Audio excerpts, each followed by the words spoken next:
What up, ladies and gentlemen, boys and girls all over the world? Y'all know what time it is when y'all see me, but this is the wrong stream. Actually, it's not the wrong stream. It is the right stream. I just got the wrong background. There we go. I apologize. But I know what time it is when y'all see me. It is Chilltown Hoops. Y'all know what it is. Talk pro basketball around here, the good, the bad, the indifferent. And tonight, we may be crowning a Western Conference champion, right? Tonight, we may be crowning a champion and moving on to the NBA Finals. And a lot of y'all, which I think is interesting, that we don't honor, conference championships. There's some people, my man, my one of my good buddies, my big fella, Big Ox, he's got this idea of moving to a 16-team playoff and eliminating conference championships.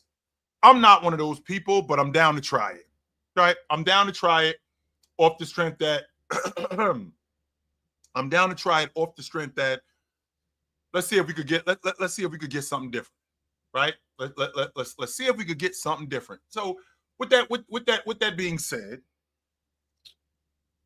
we still are here, right? We're still here. We're still dealing with the Western Conference Championship, and you still, in order to get to the NBA championship, you still got to get through the conference finals. That still has to happen. All right.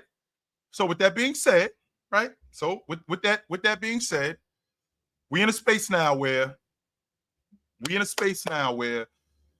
this Oklahoma City Thunder team, this Oklahoma City Thunder team is doing something that hasn't been done defensively in NBA history. The amount of turnovers that they cause, the amount of transition buckets that they accumulate throughout with these turnovers. So I would love to see this season get extended to a Game 7. I don't think that's going to happen, though. I'm here for it. I would be lying to you if I said I wasn't, because I 100% am here for it. With that being said, I think that this Oklahoma City team has exposed a major flaw in Anthony Edwards' game, which we see this throughout the course of great players' careers. So when we see a great player and we see him growing and turning into a great player, we see the things that they need to work on in order to become what we think that they can become. We see that. So, for example, when I remember when Jordan was coming up. All right, well, when Jordan was coming up and he couldn't get past the Detroit Pistons, Scottie Pippen needed to get stronger. Michael Jordan needed to be a better passer. They needed to be tougher. You could see that with this group, but as time went on, you could see that they were getting better at that stuff. You could see after 88 and 89 and after 89 and 90, you could see that they were getting closer. Now, I can tell you right now, if that was going on today, that crew wouldn't be together because the masses wouldn't allow it. The masses would not allow for the Bulls to stay together for as long as they stayed together. It would be exactly what it is every summer. Like, we got to trade Scottie Pippen. We got to trade Michael Jordan. We got to trade, like, Michael Jordan needs to get out of Chicago.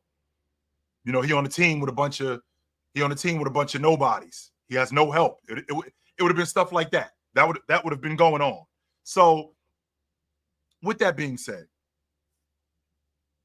this Minnesota team, there's a flaw that's been exposed in Anthony Edwards' game that needs to be worked on. He needs to learn how to be better off the basketball. Last summer, he stretched his game to the long ball line and be more consistent at being a long ball shooter. This summer, he's going to have to learn how to play off the basketball. And what I mean when I say play off the basketball, he's so used to having the ball and everything operating when he has the ball. He doesn't understand how effective he can be while playing off the basketball. He doesn't understand how to get open effectively. Like, I can't keep asking for the ball out here and moving further away from the basket. I can't keep doing that. I got to learn how to get open. I got to learn where I want to be when I get open. I want to use my defender's physicality against him. As physical as my defender is, I want to use that physicality against him. I want to catch him turning his head. I need to learn how to navigate screens on offense. I need to learn how to do this stuff without the basketball so I can be more effective. Anthony Edwards doesn't know how to do that yet. On top of that, when he has the basketball, those reads that we talk about, those are the things that he needs to understand better. Okay, the gaps weren't there. Well, maybe they were. Maybe those spots that you're looking for, maybe they aren't there to you right now because you can't see them, because you're not sophisticated enough yet. You will be, though. You 100% will be. No doubt about that. You're just not there yet. I'm on record saying I don't think Anthony Edwards is going to be a good guard. I think within the next 3 years, he's going to be the league MVP. I think within 5 years, tops, he'll be the best guard in the league. I think he's that good. I think he is that good. I think within 5 years, he's going to be the best guard in the league. And I stand on that. I'm not saying that out of the side of my mouth, or I think that maybe or possibly. No. I believe Anthony Edwards within the next 5 years, he's going to be the best guard in the game. Within the next 3 years, I think he's going to be the league MVP. Because I think that his retention rate, what I mean when I say his retention rate, his ability to learn, like he couldn't shoot the long ball. The way he shot the long ball this season, he couldn't shoot the long ball like that. And now he's telling me that he's watching tape of Luka. Okay, well, I don't mind you watching tape of Luka, because what that can do is that can help you as a ball handler be more of a playmaker. Okay, I can get with that part. What I'd like for you to do is I'd like for you to watch tape of guys playing off the ball and understanding how to get open, understanding how to navigate screens, understanding how to come off screens, understand how to play your defender's physicality against him to your advantage, understand how to play off the ball to get to the spots where you want to get open, and trust in your lead guard to get you the ball, or whomever has the ball, trusting your lead guard, trusting whomever to get you the ball in a space where you are the most effective. Watch those guys. Devin Booker is really good at that. Donovan Mitchell is really good at that. Really good at that. I'm thinking about other two guards. Clyde Drexler was really good at that. Joe Dumars was fantastic at that. Michael Jordan was good at that. The better two guards that I remember growing up, Kobe Bryant was great at that. Guys who knew what spots to get to in terms of getting open. And that's your job as a two guard. That's Anthony Edwards' job as a two guard, to learn how to play off. I'm not going to have the ball in my hands all the time. I'm not. There's going to be times when I don't have the ball in my hands and I need to learn how to play without the ball. I need to learn how to play off the ball, cutting to the basket, cutting to spots where I'm effective. I don't have to have the ball in my hands all the time to be effective. And I don't think that he knows how to play without the ball yet. And I think that that's something that he's learning. I think we're in year 4. Now, I think we're in year 4. We're going into year 5. All right, we're going into year 5. So we get into that space where this is probably who this guy is. So we have to accept some common ground with him.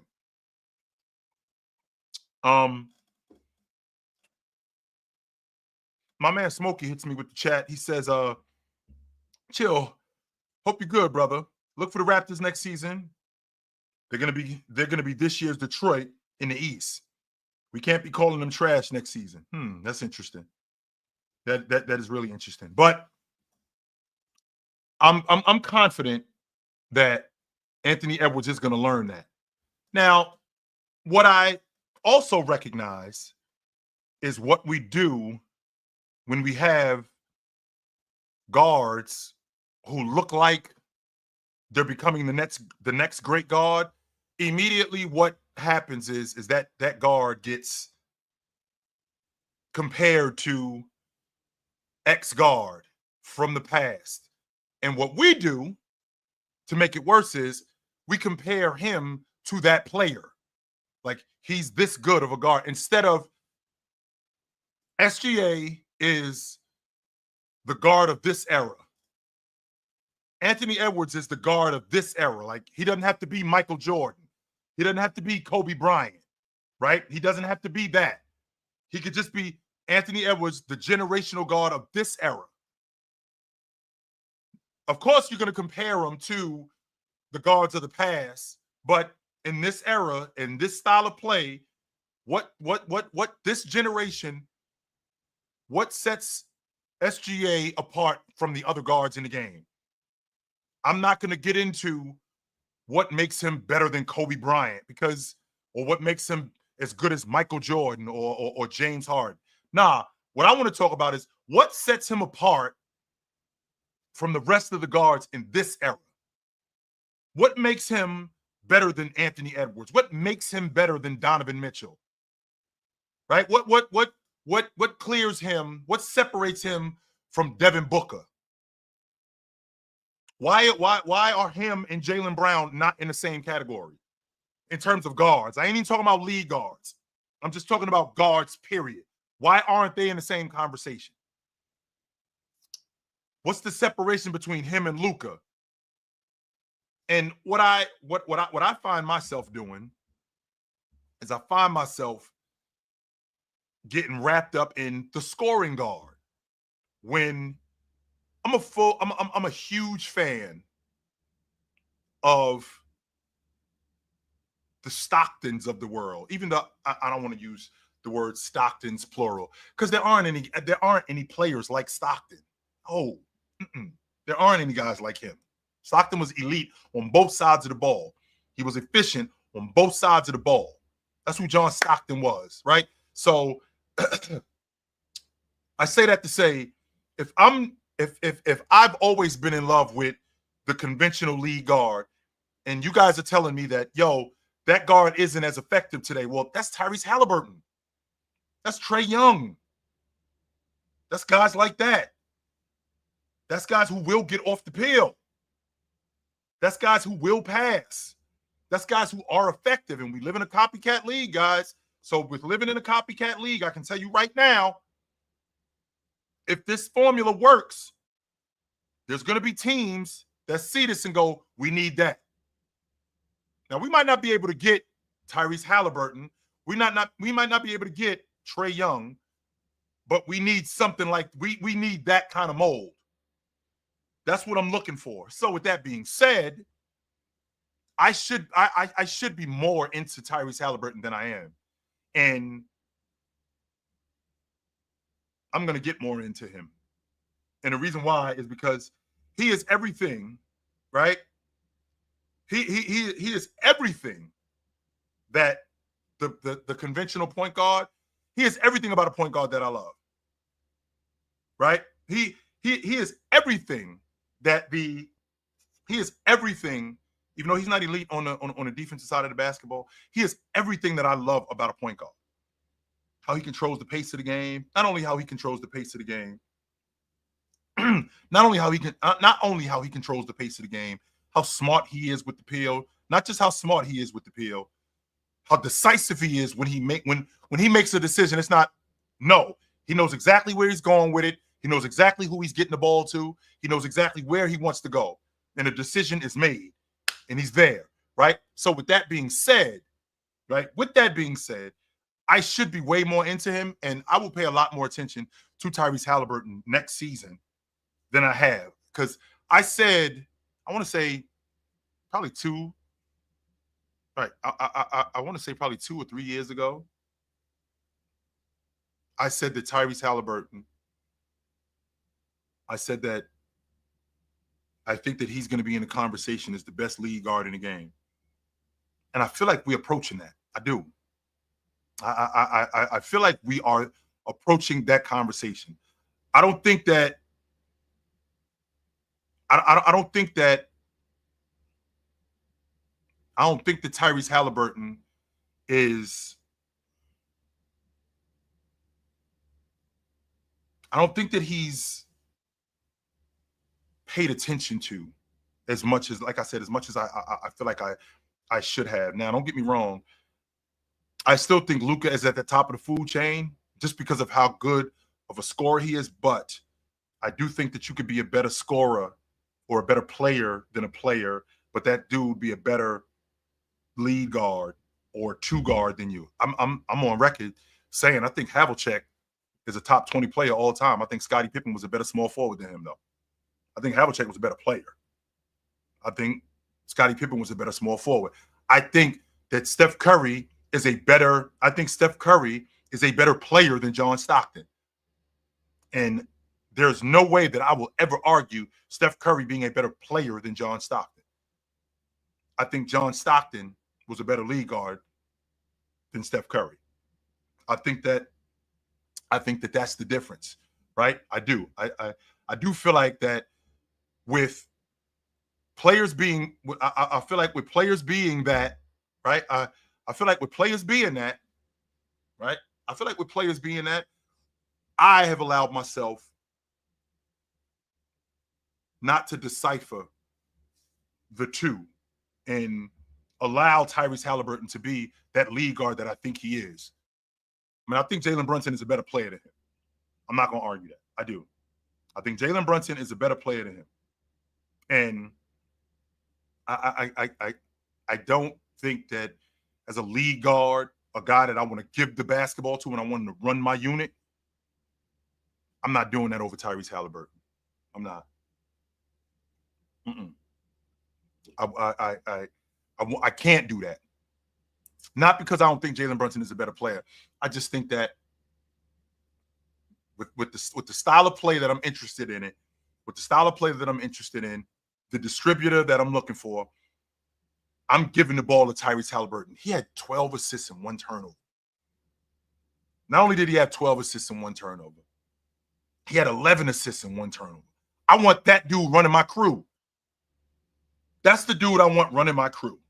Now, he might not be the bucket getter that Brunson is or Luka is, but if I'm giving the basketball, if I'm giving the basketball to my lead guard, and even if he is the center of it as the primary ball handler, I think that he's just going to get everybody that's involved on my crew. I think he's going to get everybody involved in the game. Everybody. 100% he's going to do that. So with that being said, right, with that being said, I think that this Oklahoma City team getting back to the NBA Finals since 2012, which was 13 years ago, them getting back to the NBA Finals, I think this is a big deal for them. I don't want to compare SGA to Bryant because SGA in year 7 to Kobe Bryant in year 7, I think Bryant is a better player. I don't want to do that. What I want to do is I want to compare him to his counterparts. What is SGA? Who is SGA compared to the other guards in the league today? And in this because when we talk about generational players, you can talk about a guy in this generation. You can 100% do that. You can talk about a guy in this generation being that kind of player. You don't have to talk about a guy from 2 or 3 different generations. Nah, you can talk about a guy being a generational player from this generation because we got different generations of players. And that means that, well, can SGA play 20 years ago? I know Tyrese Halliburton can. So if Tyrese Halliburton can play 20 years ago, I think SGA can too. I don't know if I can say that about every guard in this generation. I'm not sure about that. I'm not saying that there aren't guards in this game who aren't fantastic. I think that Damian Lillard would light up the 2000s. Right? I do. I think that he would light up the 2000s. And when I think about guys like Chauncey Billups and Steve Nash, Steve Francis, Marbury, Jason Kidd, Rondo, like I'm thinking about guards like that. And I think Damian Lillard would be awesome if we took Damian Lillard and dropped him in 2004. If we took Tyrese Halliburton and dropped him in 2003, he'd be awesome. If we took SGA and we dropped him, thanks, Jake. I appreciate it, brother. If we took SGA and dropped him in 2005, he'd be great. He would definitely be amongst the better league, the better two guards, Bryant, Brandon Roy, Ray Allen, Vince Carter. He'd be right there. He'd be right in the middle of that. 100% he would be. No doubt. Now, don't get me wrong. I think the separator between him and guys like Bryant, guys like Vince Carter, they play above the rim. SGA doesn't, but that's fine. I don't think that that's something that I don't think that that's something that is that much of a separator. But I do think that it is a separator, and I feel like SGA in this generation, what separates him from the other guards in the game, his ability to score, his craftiness, how he operates in that offense, how he operates in that defense. And on top of that, this Oklahoma City team, how they operate around him. Like, he's not a ball stopper. The play that is indicative to him that I remember vividly was they were just playing on Monday, and he's got the ball at the top of the key, and DiVincenzo is covering him. His cousin is in the gap. With his cousin being in the gap, J-Dub is on the wing. He sees his cousin in the gap. He freezes his cousin by directing traffic, freezes his cousin, Nickeil Alexander-Walker, and fires it over to J-Dub, who cracks a three. I mean, I feel like that's great playmaking when you shift the defense or freeze the defense like that. I think that's great. And I think that this Oklahoma City team is one for the ages. Even though I'd love to see this thing go 7, I'd love to see that. I feel like this Oklahoma City team is one for the ages, man. I do. I think that they're one of the best teams that I've seen. And I know that we got a lot of parity in the league. This is going to be the 7th different champion. Toronto, Lakers, Milwaukee, Warriors, Denver, Boston, and it could be Oklahoma City. We're going to have a 7th different champion. We got a lot of parity in the league today. And with the parity that we have, right? With the parity that we have, I feel like these teams have an opportunity to improve immediately. I mean, 2 years ago, did you really have Oklahoma City winning the NBA championship? 2 years ago when they were in the play-in tournament. Did you really? Even though they were clearly building something. It was obvious that they were building something, right? Did I have them in the NBA championship in 2 years? No, I didn't. And I'm on record saying, right? I'm on record saying that I think that this Oklahoma City team, what they built over these last 2-3 years, I think they are what Memphis was supposed to be. That's who I think that they are. With that, their defense, which they translate into offense, I think it's been too much for Minnesota. I think that they've done a great job in taking both Anthony Edwards and Julius Randle out of the series in stretches. I mean, they did that with Ant in game 1, and Julius Randle went off. They did that with Julius Randle in game 2, and Ant went off. Both Ant and Julius Randle go off in game 3. And then in game 4, they take both of those guys out of the game. And then they tell all the rest of those guys, you guys are going to have to beat us. And in the process of them doing that, right? In the process of them doing that, they almost did. And to be honest with you, we'll live with that. Sure. We'll live with Nickeil Alexander-Walker. Like we'll live with Nickeil Alexander-Walker doing his thing. We'll live with DiVincenzo making 4 or 5 threes. We'll live with Naz Reid trying to get downhill. We'll live with that. 100% we will. And with us doing that, we like our chances when we take these two dudes out of the game. And I think that continues tonight. I expect this Oklahoma City team, I expect them to take Minnesota's best shot, because this is an elimination game for Minnesota. They lose, they out. So everything that you're going to get from Minnesota, I think you're going to get it early. Right? I think that whatever you get from Minnesota, right? I think that whatever you get from Minnesota, I think that you're going to get it early. And I think that Oklahoma City has an opportunity to end them.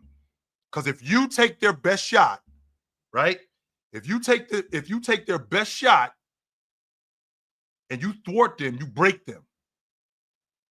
Right? If you I feel like with this crew, if you take their best shot, which Minnesota's going to come out firing. Anthony Edwards is going to be super aggressive. They're going to be flying all over the place. They're not going to be a team that's defeated. No way. They're a team that's going to be extremely, and I'm going to say this one more time, it's going to be a team that's extremely motivated. So with them being extremely motivated, they are going, I promise you. They're going to give Oklahoma City everything that they got. And if you can withstand that, you break them. 100% you break them. I'm confident in that. So I feel like this team, I feel like Oklahoma City got their work cut out for them.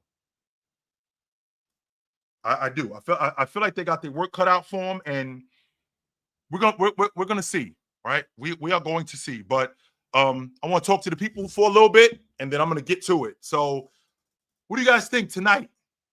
What do you guys think is going on? What up? Yo, chill. Yo, what up? You can hear me good? It's kind of lagging. All right, we good. Man, so I just got in a heated debate, man. I'm sweating bullets right now about who is the better point guard because I'm tired of the recency bias. I was literally scrolling on Twitter and I seen Tyrese Halliburton is better than Luka, and this shit has to stop.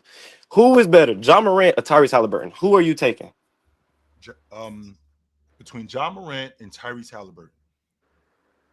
Tyrese Halliburton. By far, or is No, it's there is a gap. I do think, but I didn't give Ja more credit. I need to give Ja more credit, and I've started doing that this season. I need to give Ja more credit for the distributor that he is. I don't think he's as good a passer as Tyrese Halliburton, but he a better passer than I gave him credit for. A lot better. And his ability to score, I think he's more athletic, but I think Tyrese Halliburton is a little bit smarter than him. So as a point guard, I'm going to take Tyrese Halliburton over. Ja Morant. So you think if you put Tyrese Halliburton on the Memphis Grizzlies and replace him with Ja, you think they have more success? Yes, I do. I think they play really faster. Yes, I think they play faster. I think that Jaren Jackson is in better positions to score. Same thing with Desmond Bane. I think he's in better spaces to score. I think they play a lot. I already said that they play a lot faster. And I think their offense is much better. But OG, when I go back to these games, like I watch damn near every Grizzly game. When I go back to these games and I'm looking at Ja Morant put Jaren Jackson and Desmond Bane in these positions, they're not stepping up. Once the ball is in your hand and I got you in this open position, it's your job to score. I've done my job.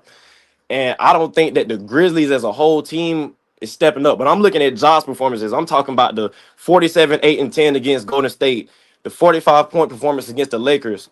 He was about to get busy in game 3 against OKC. I don't know what that would have looked like. He had 20 at the half before he got hurt. He's an elite playoff performer. I don't think people realize that because the Grizzlies haven't had much success in the West. Do you think the Pacers would have the same success that they're having in the East if they were in the West? Like, say if they got rid of conferences. That was largely due to Ja's inability to knock down consistent jump shots. That was his fault. Now, don't get me wrong. Tyrese Halliburton at the long ball line wasn't very good, but Tyrese Halliburton in the mid-range was better. I think Tyrese Halliburton at the rim, Ja Morant may play above the rim, but he hasn't played above the rim nearly as much this season as he has in the past, and I think he's doing that to preserve himself. But I feel like Tyrese Halliburton's shot creation has gotten much better than it was in the past. I think his counters are a lot better, and the idea of them playing in the West, I mean, that really doesn't bother me at all. Off the strength that, I mean, this team I think they were a top 4 team in the NBA the last 60 games of the season. I mean, I think they were 45 and 10, something like that, 48 and 12. Yeah, they had a good, yeah. It was rolling. They were absolutely rolling. And then when I think about what Tyrese Halliburton brings, I don't think that Ja Morant puts Jaren Jackson. He doesn't put Desmond Bain in space that Tyrese Halliburton would put them in. No. I don't So think so. where you got Tyrese ranked that in point guards? Like top what? I think we can have a real conversation about him being top 5. Yes. So Luka, SGA, Curry, Brunson, and I'm a big fan of the kid in Sacramento, not Sacramento. I keep saying Sacramento, but the kid in San Antonio, De'Aaron Fox. I'm a big fan of him. Him and Trey, but I feel like Tyrese Halliburton, bigger, not as good a scorer, not as good a bucket getter, but better distributor. I feel like better with the ball, less turnovers. I feel like he is right there at that 4 or 5 spot, right there. So what does Ja have to do to get back in the mix? Like, where do you have him right now? What does he have to do to get back in the mix to like be up there with these other guards in the top 5? His jump shot has to get better. He's got to be more of a threat in the mid range and at the long ball line. 100% he does. I don't understand why he doesn't get to the mid range. I watch him when he gets in the mid range. It's a nice bucket. He need to do it more consistently. He look nice when he get to the mid range. He will actually defend too, and Ja will compete on the defensive end. I like that about him. Mm-hmm. Yeah, I seen that improve. Yes. I think that came from him playing with Marcus Smart. I think he learned a lot because I seen a big improvement this season. He played a lot better defense this season. I really did see it. I think that Ja has gotten passed up though. I mean, I don't think that we're talking about the same Ja that we was talking about like when he was top 5 as a point guard like 2-3 years ago. Like I think we passed that now. Yeah, I think that injury slowed him down. Then with them starting that new offense at the beginning of the season, I mean, I was looking at Ja in the corner at the beginning of the season. They had Vince Williams bringing up the ball and everybody else bringing up the ball, but Ja, I think that slowed him down. After Taylor got fired, I think when they enforced that new offense, it helped Ja because I was looking at the game when they played Cleveland. He had the 45-point game. He was on a hot streak at the end of the season. We weren't winning with all the injuries and everything going on, but he was on a hot streak with scoring. But hey, man, we're going to see, man. Yes, we are. All right, brother. Good to talk to you. Yes, sir. What up? Salute, Chill. How you doing? What's up, brother? Hey, Chill, I got 2 quick questions for you, and then I got a comment. I want to piggyback off the last dude that was just on. That's why I jumped on to talk to you. Tyrese Halliburton is having a hell of a playoff run. He's a great point guard, but the recency bias that the basketball community lights up, I think it's a little crazy. So my question is to you.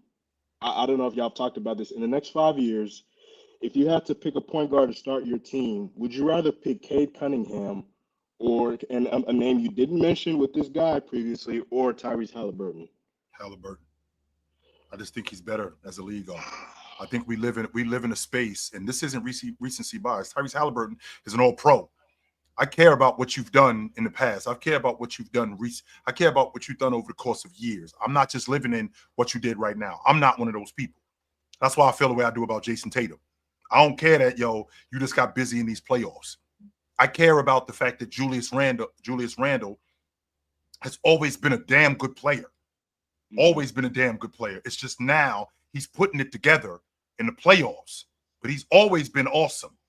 He's always been a 19-9, 22-8 guy. Always. It's just now he's putting it together. Once he figured it out and became a quick hit guy and stopped thinking so much and started just rocking, now he's putting it together. Those things that he was doing in the regular season, which made him an all-pro, which got him the most improved, which made him an all-star, which made him those things. He's now putting that together in the playoffs, finally. Well, Tyrese Halliburton has been doing this for years. I think I said this 2-3 years ago that I said, and I'm on record saying it, I think that in 2 or 3 years, like we're going to have a conversation that Tyrese Halliburton is the best league guard in the game. I said that. But OG, can't the same thing be said for Cade? I know they were both third-team All-NBA. Cade was an All-Star this year, 26, 6-9, 47% from the field, 23 years old.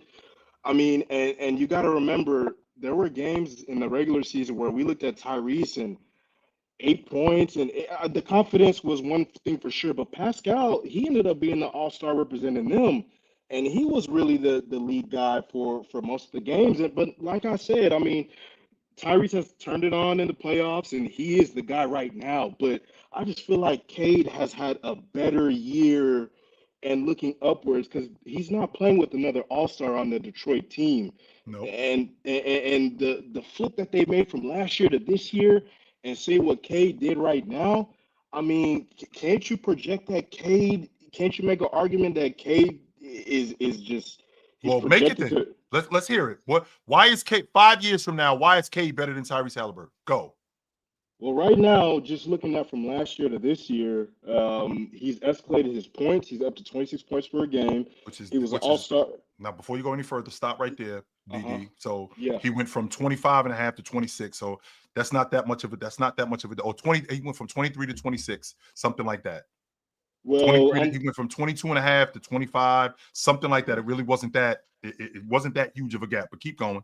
but you got to remember too, OG, when you playing on a bad team that got 14, 16 wins and you're the only guy scoring, you're going to be putting up more shots. I don't know what the numbers are, but I bet his shot attempts are lower this year because you add a guy like Malik Beasley, Mm-hmm. you add a guy like Tim Hardaway Jr. who's putting up more shots. Sure. I just was very impressed with Cade Cunningham this year, and they had the first round with New York. It was a tough matchup, but he's 23 years old. Yep. I just feel like he's and I love Tyrese, but just the resume of the 82 games and then being an all-star and into the playoffs, I just feel like it was much more consistent and had more value on the team's success compared to Tyrese in the regular season. I can't make that argument for the playoffs if that makes sense. You can. But I think Cade right now.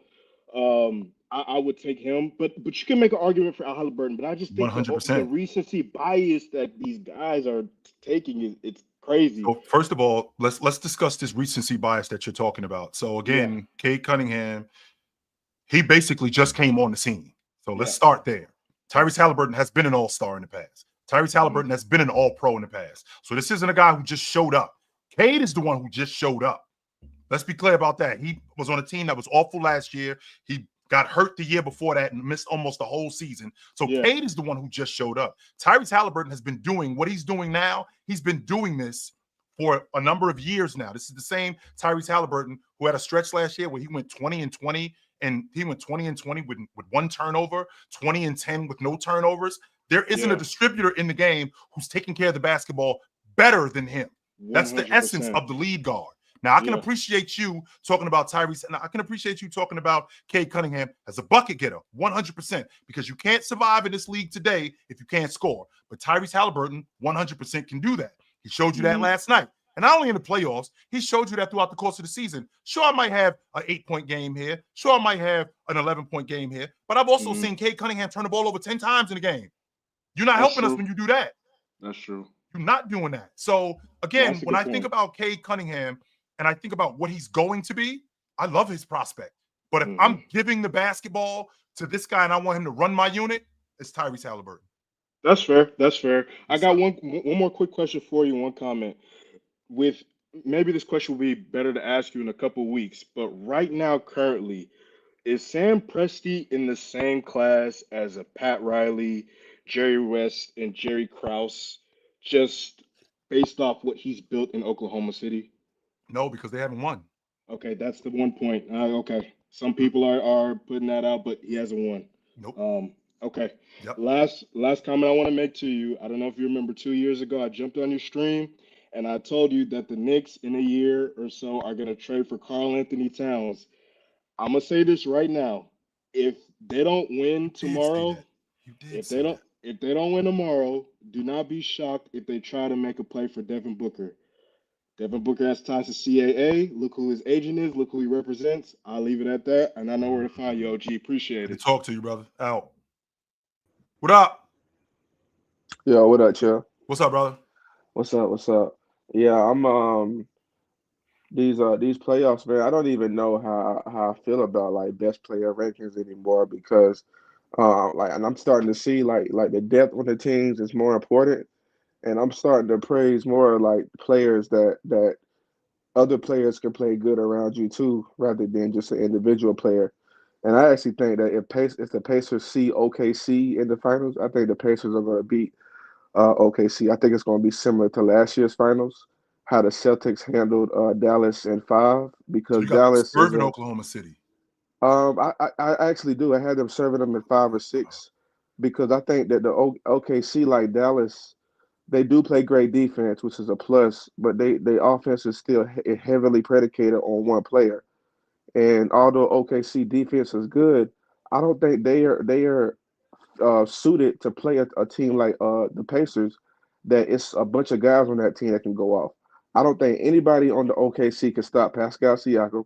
I think he's a mismatch for Chet and for J Dub because of how good he is in the mid range. Sure. And then if he's not going, Halliburton can go off any night. Neesmith is great at shooting threes. Miles Turner is great at shooting threes. Obi Toppin is a vertical threat and he can shoot threes.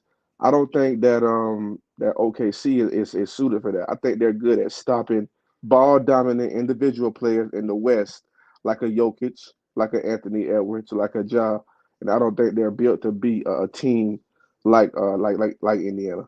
So if you have a team like Indiana where the ball is moving, but to counter that, you have a connected defense like what Oklahoma City has. I think you have just as good a chance against them as anybody because I think what you're trying to sell me is you're trying to sell me that they're individual defenders and they're built to stop individual players when they have one of the best team defenses that I've ever seen.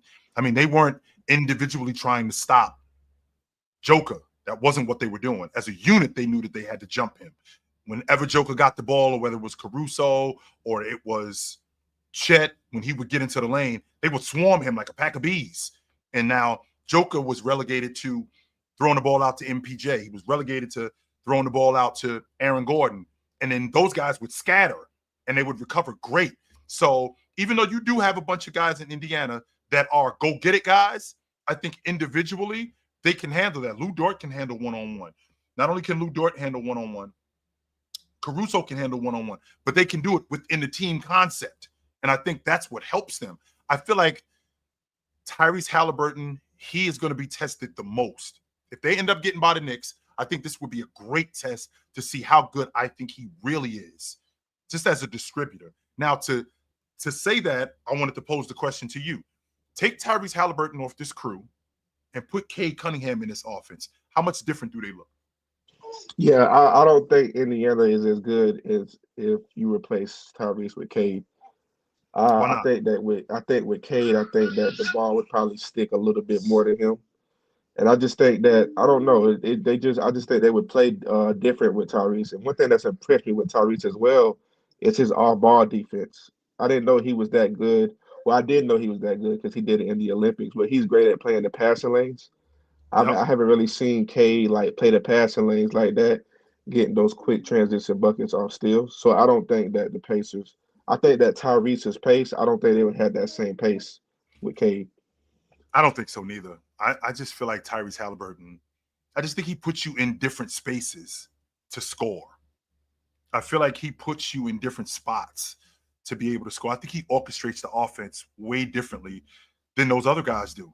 And I feel like that's the difference between you guys advancing and on top of that, you guys advancing and you guys going home. And on top of that, I feel like Tyrese Halliburton, I feel like what he does in terms of the engine, in terms of the ball handler. Classic, I've said this countless times, man. If I'm playing off Tyrese Halliburton, I'm cutting to the rim harder. I'm coming off screens harder because I know that I'm involved in the O. If I got a guy that's scoring the basketball, I mean, I know he's going to involve me, but I don't know how much he's going to involve me as opposed to Halliburton. He looking for me, and he looking for me first. I want to run with somebody like that. Right, and I do think that sometimes that can be a problem. I have seen times where the Pacers they overpass. Yep, Sometimes you do need a player to just take over like that. go get But it. I do think in the long run, I do think for 3 quarters, the way the Pacers play, I don't think you can play ball dominant for 4 quarters of the game. I think you should be able to switch it up. And I think that the Pacers are the best at switching it up.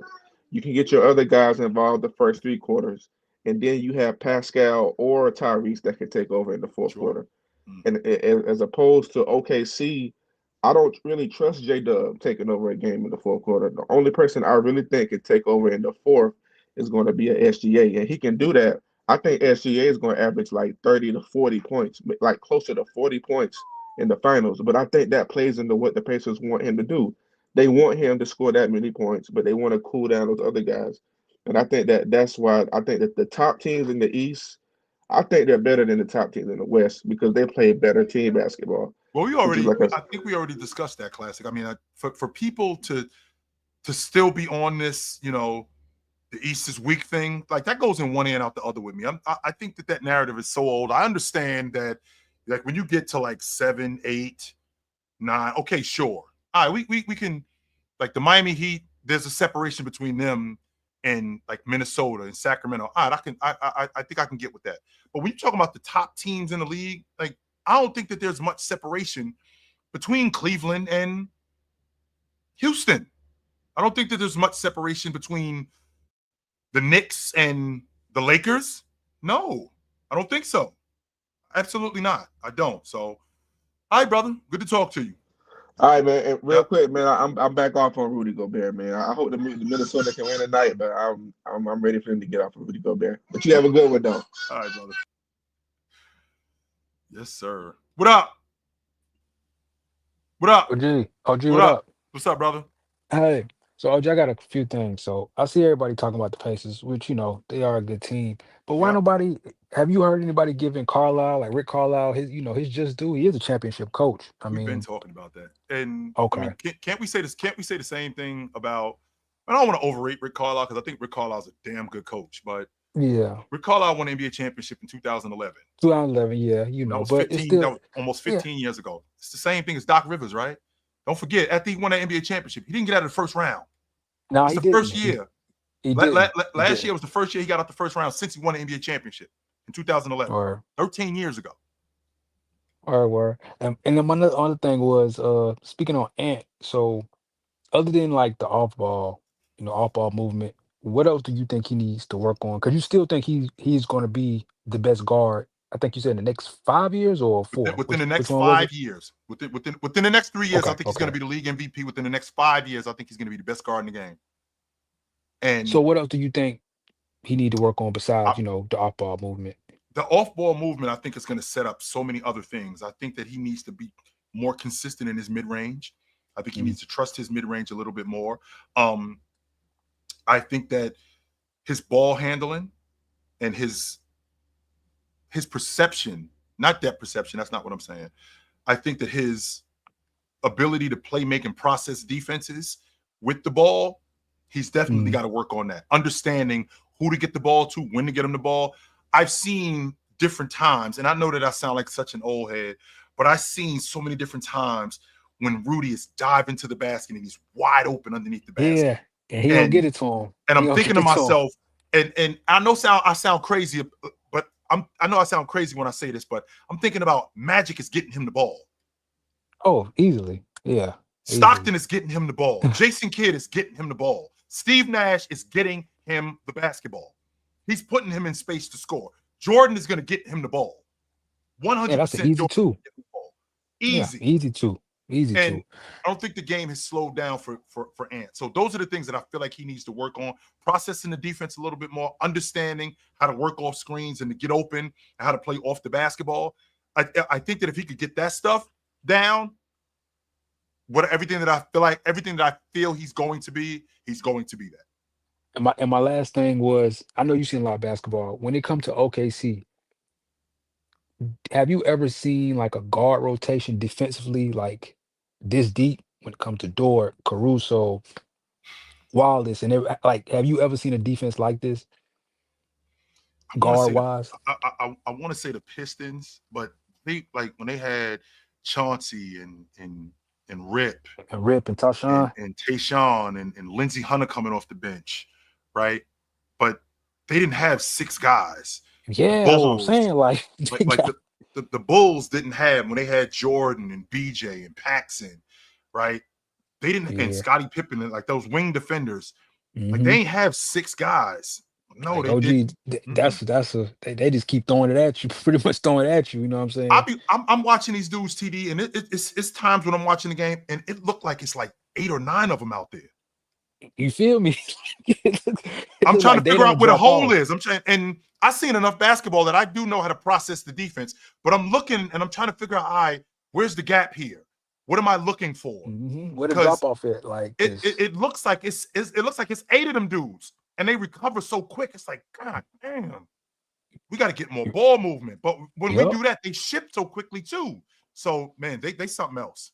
they Those something else. dudes are something else, man. They are. And my last thing is, I know you like to do the player comparisons. Like in the '90s or '80s, however, who would you compare Tyrese to? Like just point guard wise, like Oh, all Tyrese around game. Halliburton. Every time Hmm. I watch him, he reminds me so much of Derek Harper. That's who he reminds me of. Oh, He reminds me of Derek. dang! He ain't the, I he got to ain't do the, my homework then. he ain't the Yeah. defender that Derek Harper is, but he reminds me a lot of Derek Harper when I watch him. A Mm. lot. 'Cause I forgot the guy's name, but someone told me Terry Porter. Do you see that a little I bit, or can you see a don't little really bit of see Terry that? Porter in terms of the Cause pace, see, in terms of his pace and the way he yeah, plays. Yeah, I can see the Terry Porter thing, but I okay. see more Derek Harper in him. More Derek If, Harper. if, I got to if do I'm my homework on Derek. if I'm thinking about guards from the past, that's who he reminds me of. Yes. Word. All right, All right, OG, brother. I Good to appreciate talk it. to you. Yep. Yo. What's What's up, Chill? up, brother? Yeah. I'm just sitting here listening to the show. Let me start. I don't want no Rudy Gobert hate, but no, Rudy don't get the ball like that because he can't catch. He doesn't have hands. And if you ever play ball with a guy that's talented, but he got no hands, if you watch him, bro, he gets stripped. You pass it to him on a nice dime, he's gonna drop the ball. That's why he doesn't get the ball. Like he's wide open. Man, do not throw that ball to Rudy because he's gonna 9 times out of 10 he's from the ball. It's sad that his hands. He can't be gifted in everything. The dude is super gifted. So I don't want no Rudy hate with him on that. So where does the 13 points a game in the playoffs come from? Because it can't just come off all putbacks and just dunks. Oh I mean, no. like he does, Yeah. he might not catch it as consistently as you would like him to. Because 2 cents, I ain't gonna lie to you. There's times when he drops the ball and I'm like, mother, catch the basketball, god damn it, and I get upset with him. But I mean, he's not dropping the ball all the time, and there are times when he is wide open where you could basically just walk it over to him how wide open he is, right? And with that Yeah. being with that being said, I do have to give him more credit for that, right? But to your point, he could have better hands. Yes. Right. That's the He- only reason why. You see what we see going on. You be like, just give it to Rudy and he can do this. See, you have to grade guys based upon their actual ability. Look, I'm not applauding a guy that's 7 foot that dunked the basketball. Now, I'm grading them based. That's nothing. If I do the 5'9" do it, yeah. So Rudy has to get graded on a curve based upon what he is and his. Yeah, I mean he's not that dude. He's not that dude. But let me skip back over to your Hallie right quick. Real quick. Yeah, Hallie got that overrated for a reason. Now, he's playing better now, but he earned that. But he's the flavor of the month. They did the same thing with Tatum. Man, you could have Googled Tatum all year. He was top 5 NBA player player in the world. Now, flavor of the month was Brunson about a week or two ago. Oh, he's the clutchest, best this, and New York getting the title and all this. He's not the flavor of the month no more. So people are going to just keep switching because Halliburton still has to play a couple more games. When I watched him, he can disappear too. He's got 2 good years that we were talking about in the playoffs. Just look at his stats. He's there. He's arriving, but people trying to crown him too early. In my opinion, they're crowning him a little too early. When I listen to you, though, since it's interesting because I mean you talk about these guys. Who's been in your estimation, and I ain't even talking about today. Like since you've been watching basketball, give me somebody that's been consistent in the playoffs. Because I feel like when I talk to you, the playoffs are what matter to you. And when we get to the playoffs, what you do consistently matters to you. Give me somebody in your estimation that has been consistent in the playoffs. Yeah, but understand by the word when I say consistency. My formula that I know, I ain't giving my secret sauce out, but you got to remember on Brunson will drop you off for 35, 40 one day. come back and give you 17. So you got to realize the superstars, this is what they're doing. But if you use the word consistently, this is what happens consistently. Oh, I ain't forget when I watched Halliburton go off one game, that he disappeared the next game. I watched OKC and Jalen Williams and SGA sit at that podium and look with the dry face because they had crappy games. They dropped 14 and 17, but what people are not. J-Dub, I think he had 30. The game that they just had on Monday. What did he go for 32 or something like that?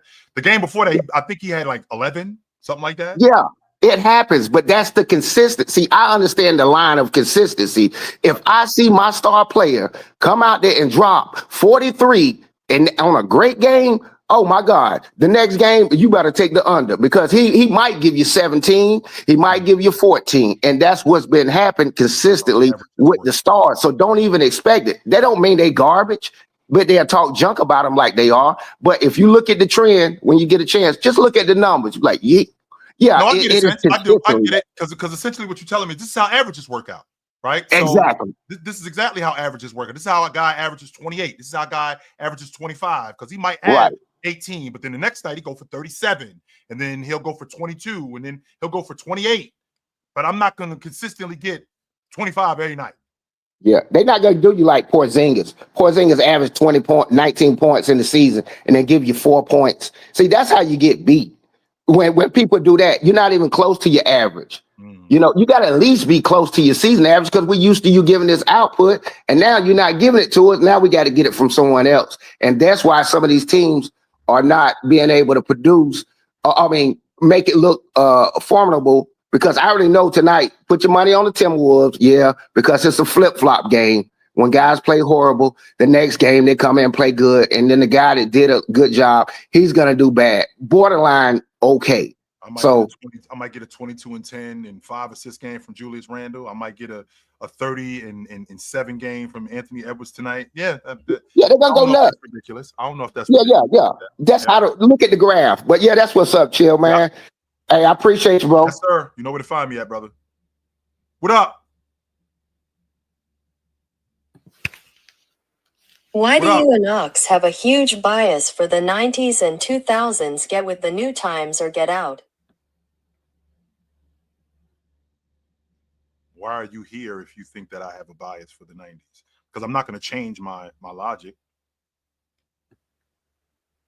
Why do you and Ox have a... You just said that. Yeah, that's what I figured. What up? Nope. How's it going, Joe? What's up, brother? Hey, so I got here a little late. Was there something specific you guys were talking about tonight? Just talking about Oklahoma City and Minnesota preview and where SGA is. Where is SGA going to be amongst the players in today's game? Getting to the NBA Finals if he wins the NBA championship. Tyrese Halliburton, has he cemented himself as a top 15 player in the game? Can I comfortably talk about him like that?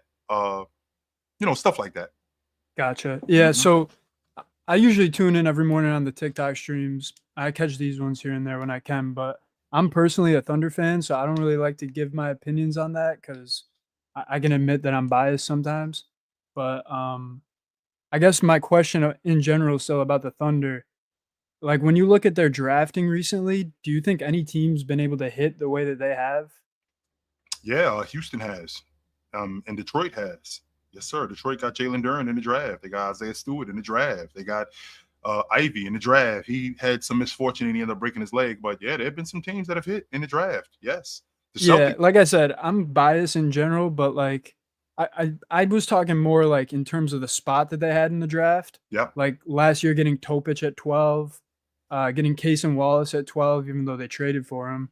Mm-hmm. It just seems like they always get a hit no matter where they're picking. And then if you did a redraft of the Chet draft or the Paolo draft, I feel like Chet and J-Dub would probably go 2 and 3.